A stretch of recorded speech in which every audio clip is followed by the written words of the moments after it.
Hello student, मैं आपका देव classes में एक बार फिर से स्वागत करता हूं। और आज हम क्लास 9th सब्जेक्ट फिजिक्स, और जैसे कि मैंने पहले भी force and law of motion की एक वीडियो अपलोड की थी, Galileo's and Newton's law of motion, but आज हम बात करेंगे मोमेंटम की। और मुझे आशा है कि आपको मेरी पिछली वीडियो पसंद आ रही है, और अगर आपको मेरी वीडियो पसंद आ रही है तो आप उसको लाइक, शेयर एंड सब्सक्राइब ज़रूर कीजिएगा। तो आइए अब बात करते हैं मोमेंटम की।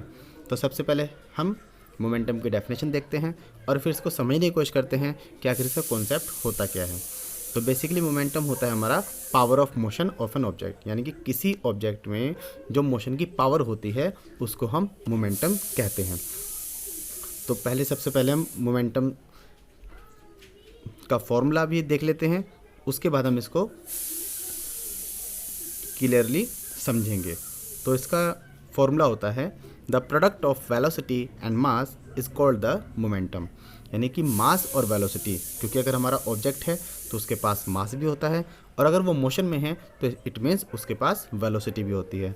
तो इन दोनों का अगर हम प्रोडक्ट कर दें, मास और वेलोसिटी का, तो इन दोनों का प्रोडक्ट करने से हमारा बनता है मोमेंटम, यानी कि पावर ऑफ मोशन। तो पावर ऑफ मोशन का मतलब है कि किसी बॉडी के अंदर अगर मास है और वो किसी पर्टिकुलर वेलोसिटी से मूव करता है तो हमें उन दोनों की मल्टीप्लाई करनी पड़ती है। तो दोनों की मल्टीप्लाई करने के बाद हमारा आएगा मोमेंटम, और momentum is denoted by P. तो सपोज अगर हम कोई ऑब्जेक्ट लेते हैं जिसका मास हमारा कम होता है, और अगर वो हमको स्ट्राइक करता है तो आप देखते हैं कि वो हमको थोड़ा कम इफेक्ट करता है। लेकिन अगर उसके कंपैरिजन में अगर हम कोई लार्ज हैवी ऑब्जेक्ट देखें और वो हमको हिट करता है तो हमको ज़्यादा इफेक्ट करेगा। इसलिए हम इसके धीरे धीरे वन बाय वन इसका एग्जांपल देखेंगे, जिससे आपको पूरा क्लियर हो जाएगा कि आखिर हमारा मोमेंटम क्या होता है। Therefore, momentum of the object equal to mass into velocity। तो हमारा फॉर्मूला हो जाएगा P equal to M multiply V, where P equal to momentum, m equal to mass of the object and v equal to velocity of the object. तो ये था हमारा momentum की definition और मोमेंटम का फॉर्मूला। अब जो इसकी एक्सप्लेनेशन है वो स्टूडेंट आपको बहुत अच्छे से समझनी है, क्योंकि मोमेंटम हमारा बहुत ज़्यादा इम्पोर्टेंट है, और हम ये इसलिए स्टडी कर रहे हैं क्योंकि अब हमें न्यूटन का सेकंड लॉ भी समझना है। तो न्यूटन के सेकंड लॉ को समझने से पहले हमारा मोमेंटम समझना बहुत ज़्यादा ज़रूरी है, इसलिए इसको आप थोड़ा ध्यान से समझिएगा। और इसकी जो फॉर्मूला है m इंटू वी, उसके बेस पे ही ये आपका पूरा क्लियर हो जाएगा। तो आइए सबसे पहला एग्जाम्पल देखते हैं। A person get injured in the case of hitting by a moving object such as stone, pebbles और anything because of the momentum of the object. कि एक जो पर्सन है, अगर कोई मूविंग ऑब्जेक्ट है, अगर उससे हिट होता है तो उससे वो इंजर्ड हो सकता है। ऐसा क्यों? क्योंकि उसके वो क्या है, स्टोन है, पेबल्स है, कुछ भी है, क्योंकि उसके पास मोमेंटम है। क्यों है मोमेंटम? क्योंकि अगर स्टोन है तो उसके पास मास भी होगा, और अगर वो हाई स्पीड से मूव करता है तो उसके पास वेलोसिटी भी होगी। अगर दोनों ही उसके पास होती हैं और वो हिट करता है तो पर्सन इंजर्ड हो सकता है। लेकिन अगर आप बात करें कॉटन की, तो कॉटन के पास मास लेस होता है, और चाहे आप उसे कितनी स्पीड से भी थ्रो करें तब भी वो हिट इंजर्ड नहीं करेगा, क्योंकि उसका मास कम है, उसका मोमेंटम कम है। तो ये आपको ध्यान रखना है कि जिसका मोमेंटम लार्ज होगा वो उतना ही हमें हिट कर सकता है। और मोमेंटम लार्ज कब होगा? जब उसका मास ग्रेटर होगा या फिर उसकी वेलोसिटी ग्रेटर होगी। आइए देखते हैं इसका एक और example. Even a small bullet is able to kill a person when it is fired from a gun because of its momentum due to great velocity. आप देख सकते हैं कि एक स्मॉल जो बुलेट होती है वो किसी भी पर्सन को किल करने के लिए एबल होती है। क्यों एबल होती है? क्योंकि अगर वो गन से निकलती है तो उसका मोमेंटम लार्ज होता है। उसका मोमेंटम किस लिए लार्ज होता है? क्योंकि उसकी वेलोसिटी लार्ज होती है। Similarly, a person get injured severely when hit by a moving vehicle because of momentum of the vehicle due to mass and velocity। एक पर्सन इंजर्ड होता है एक मूविंग व्हीकल के कारण, क्योंकि उसका मोमेंटम लार्ज होता है, लेकिन उसका मोमेंटम लार्ज होता है उसके मास के कारण और उसकी वेलोसिटी के कारण।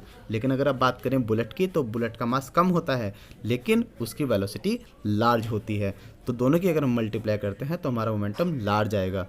इसलिए ये आपको ध्यान रखना है कि किसी भी बॉडी का अगर मोमेंटम हमारा लार्ज होगा तो वो किसी अदर पर्सन को अगर हिट करे तो उसको इंजर्ड कर सकती है। एक आपको मैं सिंपल एग्जांपल देकर बताना चाहता हूँ कि सपोज अगर हमारे एक कार है और एक ट्रक है, अगर हम इन दोनों का मोमेंटम देखें तो कार का मोमेंटम कम होगा क्योंकि उसका मास कम है, और ट्रक का मोमेंटम ज़्यादा होगा क्योंकि उसका मास लार्जर है। और आपको एक चीज़ और ध्यान रखनी है कि अगर हमारा दो कार हैं और वो उनका मास भी सेम है, लेकिन अगर एक particular car 60 kilometre per hour की स्पीड से मूव करती है और एक कार हमारी 120 किलोमीटर पर आवर की स्पीड से मूव करती है, तो जो कार जिसकी स्पीड ग्रेटर है उसका मोमेंटम ग्रेटर होगा, वो ज़्यादा इफेक्ट करेगी, वो ज़्यादा इंजर्ड कर सकती है किसी पर्सन को।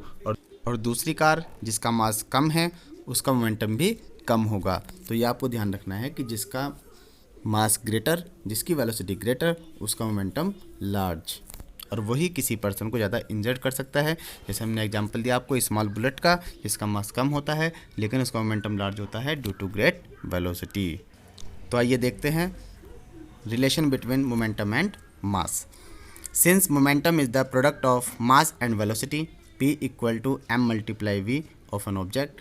This means momentum is directly proportional to mass and velocity. Momentum increases with increases of either mass or velocity of an object. क्योंकि हमारा फॉर्मूला है P equal to mv.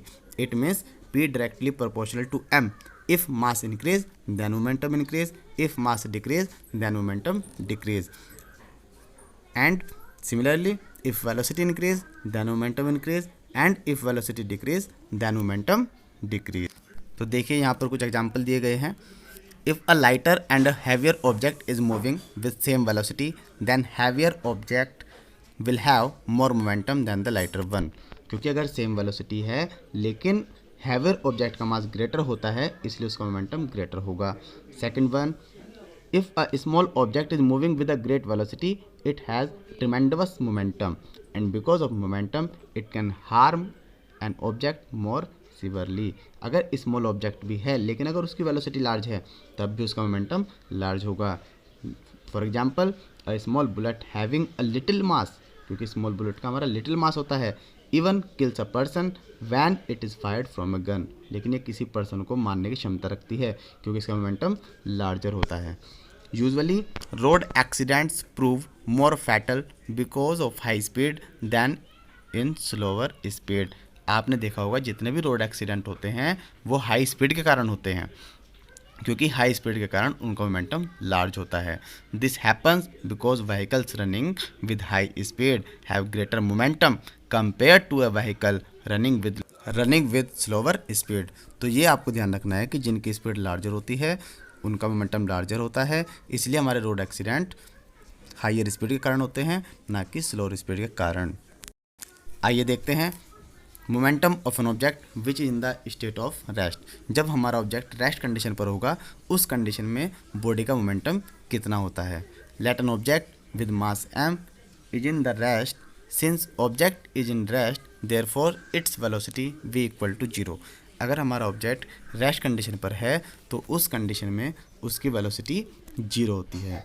Now we know P equal to m into v, that is momentum equal to mass into velocity, and we know that object is in rest and v equal to 0, so P equal to m multiply 0 equal to 0। अगर हम किसी भी number की 0 से multiply करते हैं या किसी भी अदर क्वांटिटी 0 से मल्टीप्लाई करते हैं तो आपका 0 बन जाता है। Thus the momentum of an object in the rest position या non moving condition is equal to 0। तो ये आपको ध्यान रखना है कि रेस्ट पोजीशन पर हमारा मोमेंटम या बॉडी का मोमेंटम 0 होता है। आइए बात करते हैं यूनिट ऑफ मोमेंटम। तो जैसे कि आप सबको पता है ऐसा यूनिट ऑफ मास होता है किलोग्राम, ऐसा यूनिट ऑफ वेलोसिटी होता है मीटर अपॉन सेकेंड, क्योंकि वेलोसिटी का फॉर्मूला होता है डिस्प्लेसमेंट अपॉन टाइम, और डिस्प्लेसमेंट को हम मीटर से डिस्प्लेसमेंट की यूनिट मीटर होती है और टाइम की यूनिट सेकंड होती है। And we know that P equal to m multiply v, तो m की यूनिट किलोग्राम एंड v की unit metre per second. So ऐसा unit of momentum kilogram metre per second. I hope आपको momentum अच्छे से समझ में आया होगा, और आपको ध्यान रखना है कि मोमेंटम हमारा डिपेंड करता है ओनली मास एंड वेलोसिटी पर, और दोनों ही मोमेंटम के डायरेक्टली प्रोपोर्शनल होते हैं।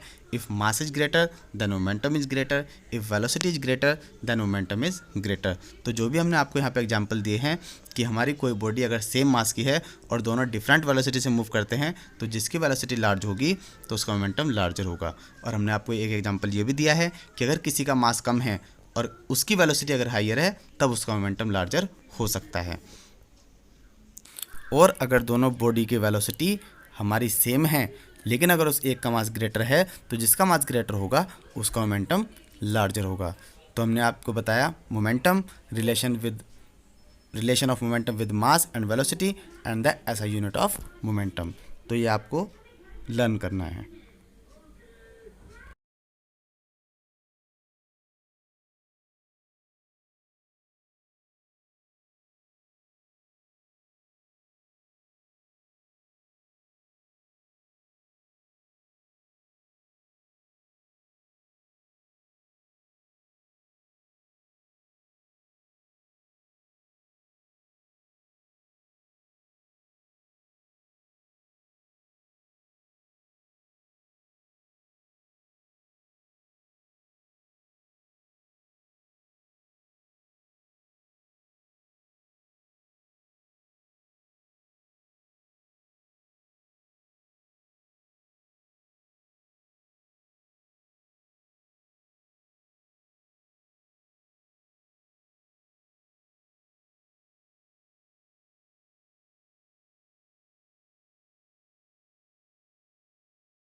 यदि आपको मेरी वीडियो पसंद आए तो लाइक शेयर एंड सब्सक्राइब करना मत भूलिएगा।